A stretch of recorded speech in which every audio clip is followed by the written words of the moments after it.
మన రక్షకుడైన యేసుక్రీస్తు నామమున మీ అందరికీ వందనములు తెలియజేసుకుంటానండి. యేసుక్రీస్తు ప్రభు మానవాళికి పాపముల కొరకు సిలువలో మరణిస్తూ చివరిగా 7 మాటలు పలికారండి.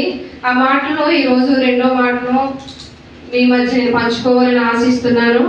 లూకా సువార్త 23వ అధ్యాయం 43వ వచనం చూసుకుందామంటే ఒకసారి. అందుకు ఆయన వానితో, నేడు నీవు నాతో కూడా పరదేశంలో వద్దు అని నిశ్చయంగా నీతో చెప్పుచున్నానంటే, ఈ మరణ శిక్ష అయితే ఒకసారి చనిపోతారు. ఎందుకంటే వాళ్ళకి ఒక 5 నిమిషాలే ప్రాణం తీయగలదు, ప్రాణం పోతుంది. సిలువ శిక్ష అయితే అలా కాదు. ఈ ఉదయం 9 గంటలకి సిలువ వేసారండి. అంటే ఎవరి సిలువ వాళ్ళే మోసుకోవాలి.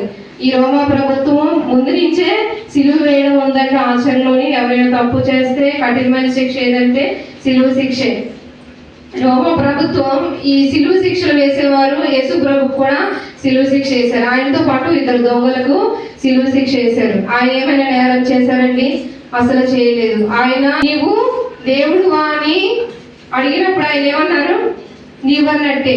కొంతమంది తప్పు చేసినప్పుడు ఎవరైనా మనం గద్దించినప్పుడు ఏం చేస్తారు? వాళ్ళు మౌనంగా ఉంటారు. మౌనము అర్ధాంగీకారం. అలాంటిది యేసు ప్రభు దేవుడు అంటే ఆయన మౌనంగా ఉండలేదు. నీవన్నట్టే అని పలికాడు.